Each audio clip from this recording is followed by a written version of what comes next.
अस्सलाम वालेकुम, this is Haroon from Zanura. आज हम डिस्कस करेंगे कि यार why architects are extremely important जब भी आप अपना घर कंस्ट्रक्ट कर रहे होते हैं।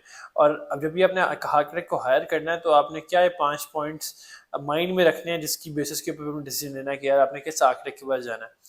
दिस इज़ हारून फ्रॉम ज़नूरा, लेट्स स्टार्ट।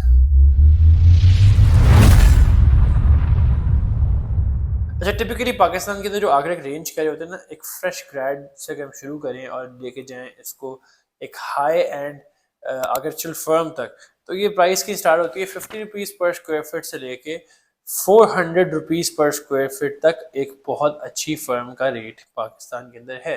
अच्छा, अब ये जो रेट है इसके अंदर आपकी डिज़ाइनिंग, आपके फ्लोर प्लान्स, आपकी 3D एलिवेशन, आपकी MEP ड्राइंग्स जिसके अंदर मैकेनिकल, इलेक्ट्रिकल और प्लम्बिंग ड्राइंग्स होती हैं, और साथ आपका फ्लोर प्लान, ठीक है, और स्ट्रक्चर ड्राइंग भी ऐड होती है आपकी कुछ कुछ जगहों पे। ऑब्वियसली जो अगर आपकी आउट ऑफ सोसाइटीज़ होती हैं तो वहाँ पे तो ड्राफ्टमैन आपको बस नॉर्मली स्ट्रक्चर जो कैलकुलेटर डाल देता है, वरना अगर आपने DHA या किसी अच्छी पॉश सोसाइटी के अंदर बनाना है तो ऑब्वियसली बात है उसका स्ट्रक्चर भी प्रॉपर्ली कैलकुलेट करके ही स्ट्रक्चर ड्राइंग ऐड की जाती है। तो ये आपकी टोटल 6 कॉम्पोनेंट होते हैं जो आपकी आर्किटेक्चरल ड्राइंग्स के अंदर सपोर्ट कर रहे होते हैं।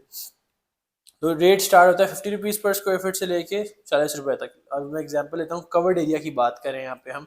लेट्स से अगर एक कनाल का कवर्ड एरिया 5400 स्क्वायर फीट होता है, इसको आपने 50 रुपीज़ से मल्टीप्लाई करना है। अगर आपने किसी एंट्री लेवल आर्किटेक्ट से करवाना है, अगर premium high and architectural firm से करवाना है, तो मैं नेम नहीं लूंगा यहाँ पे किसी के भी, तो वो आपका अप्रोक्सीमेटली 400 को मल्टीप्लाई करेंगे आप 5500 से, 5400 से जो भी है।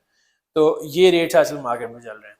अब दूसरा एक और क्वेश्चन इंपॉर्टेंट आता है कि इसमें हमें क्या मिलता है। हमें तो सबसे पहले देखें, आर्किटेक्चरल ड्राइंग्स मिल गई जो फिर आपने सिर्फ सबमिट करा के उसको अप्रूव करवाना है, उसकी बेस के ऊपर अपना जो है नक्शा तैयार होके उसकी बस आपने कंस्ट्रक्शन शुरू करवा देनी है।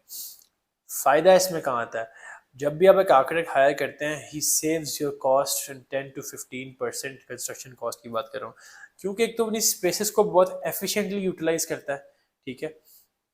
उसने फिर आपके जो कॉन्ट्रैक्टर है, कंस्ट्रक्शन कंपनी है, कंस्ट्रक्शन फर्म जो भी इससे भी आप काम करवा रहे हैं, वो उनसे भी इन कांटेक्ट रहता है। कोई अगर लेट्स से एम्बिग्विटी आ गई है, कॉन्ट्रैक्टर को माइंड में नहीं समझ में आ रहा कि अच्छा यहाँ से कॉलम है उसको किस तरह एडजस्टमेंट करनी है, क्या करना है, तो एक आर्किटेक्ट ही समझाएगा उसको कि यार आपने यहाँ से किस तरह है इसको डायरेक्शन देनी है और मतलब इसकी एग्जीक्यूशन किस तरह करनी है। तो आर्किटेक्ट समझें कि अगर आपका प्रोजेक्ट 8 महीने का है ना फिनिशिंग के साथ, तो 4 महीने के लिए, तो वो आपका 8 मंथ्स के लिए ही के लिए बाउंड होता है कि वो आपको सब कुछ कहीं भी कोई एम्बिग्विटी आए, कहीं प्रॉब्लम आए, कोई कंफ्यूजन आए, तो उसमें आपको वो भी साथ साथ क्लियर करके देनी होती है। फिर उसका मैंने एक और चीज़ जो है यहाँ में नोट की है, जो हाई एंड फर्म्स होती हैं ऑब्वियसली उनका रेट ज़्यादा होता है, लेकिन उनका एक्सपीरियंस भी उस हिसाब से बहुत ज़्यादा होता है। तो अगर आपका बजट बहुत अच्छा है तो मैं हमेशा रिकमेंड करूँगा आप हाई एंड फर्म की तरफ ही जाएं। उसकी बेसिकली वजह तो ये है कि उनके प्रोजेक्ट्स जो होते हैं वो मोस्टली ओपन हाउसेस के ऊपर शोकेस किए जाते हैं, और कह लें कि मार्केट के जो ट्रेंड्स है ना वो सेट कर रहे होते हैं। तो अगर आप एक ट्रेंड सेटर आर्किटेक्चरल फर्म से काम करवाएंगे तो आपका जो हाउस है ना वो अगले 20 साल भी ऑब्सोलीट नहीं रहेगा, वो रहेगा कि it's still in trend fashion.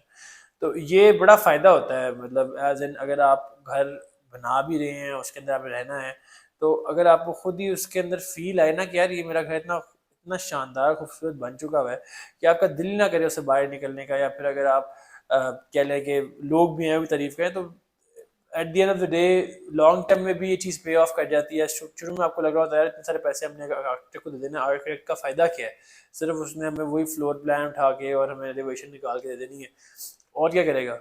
लेकिन जो टोटली रॉन्ग, बड़ी बहुत सारी चीज़ों के अंदर हेल्प करते हैं, मटेरियल्स फाइनलाइज करने के अंदर हेल्प करते हैं। एलिवेशन के मटेरियल्स इतने क्रूशल होते हैं क्योंकि उन्होंने आपके घर की एक कह लो पर्सनैलिटी निकालनी होती है फ्रॉम, क्योंकि बाहर से देखें ना, जब भी कोई बंदा गुजर रहा होगा या आप भी गुजर रहे होंगे, सबसे पहले आपको पूरे घर की फ्रंट एलिवेशन नजर आएगी।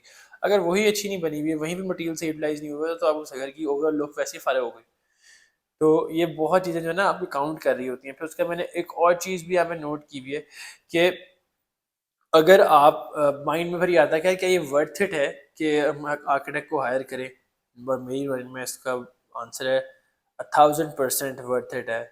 उसकी एक मैंने वजह आपको बता दी कि यार देखो, और पैसा बहुत मुश्किल से कमाया जाता है, और अगर वो आपके 10 से 15% कॉस्ट सेव कर रहा है इन स्ट्रक्चर और इन ग्रे स्ट्रक्चर, तो आपको और क्या चाहिए। अब लेट्स से मैं एग्जांपल देता हूँ, अगर एक कनाल का आपने घर बनाना है विद बेसमेंट 2.5 करोड़ या 260 270 तक आपको बनता है, तो अगर 10-15% उसमें सेव हो जाएगा 25-30 लाख रुपए, तो आई बिलीव इससे बेहतर और कोई बात नहीं हो सकती।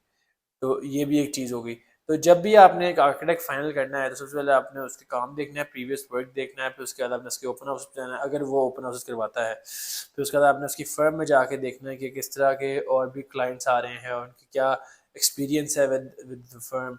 और चौथी चीज़ ये है कि अगर अगर एक और चीज़ मैं आपको इसलिए करूँ, अगर आप आर्किटेक्ट के पास जाके उनसे कहेंगे ना कि हमें कंस्ट्रक्ट भी करके दें, तो उनके पास, क्योंकि मोस्टली वो अपना टाइम लगा रहे होते हैं डिज़ाइनिंग के ऊपर, तो ये जो क्वालिटी एश्योरेंस और बाकी चीज़ें हैं ना, फिर वो वहाँ पे थोड़ी बहुत एलिमिनेट हो जाती हैं।